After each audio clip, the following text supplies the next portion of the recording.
Stop panic and stay safe if your car suddenly dies in the middle of a busy highway. A breakdown in high-speed traffic is terrifying, and one wrong move can cost you thousands in repairs or even your life. Most people make a simple mistake that turns a small mechanical issue into a total disaster. Today, I am showing you exactly how to handle a roadside emergency and get back home without getting ripped off. Welcome back to Smart Life. The moment you feel your car losing power or vibrating, you must act immediately. Do not wait for the car to stop completely. Put on your hazard lights and steer toward the right shoulder as far away from traffic as possible. If you can reach a flat grassy area or an exit ramp, that is even better.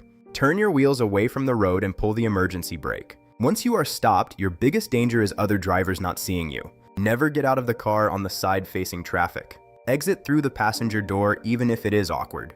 Pop your hood to signal for help, but stay behind a guardrail if the shoulder is narrow. If you have flares or reflective triangles, place them 50 feet behind your car to give others a warning. Next, you need to call for help without overpaying for a tow. Before you call a random towing company, check your smartphone. Many car insurance policies and new car warranties include free roadside assistance. You might even have coverage through your credit card or a membership like AAA. Using these services can save you $200 in towing fees instantly. Tell the operator your exact location using mile markers or the nearest exit sign.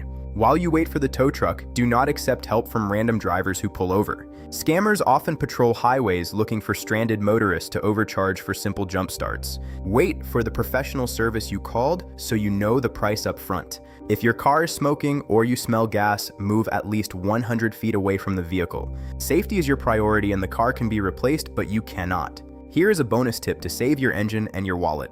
If your car is overheating but you still need to reach the shoulder, turn your heater onto the highest setting. This pulls heat away from the engine and into the cabin, which might give you those extra 30 seconds you need to reach safety. It will be hot inside the car, but it could save you from a $5,000 engine replacement.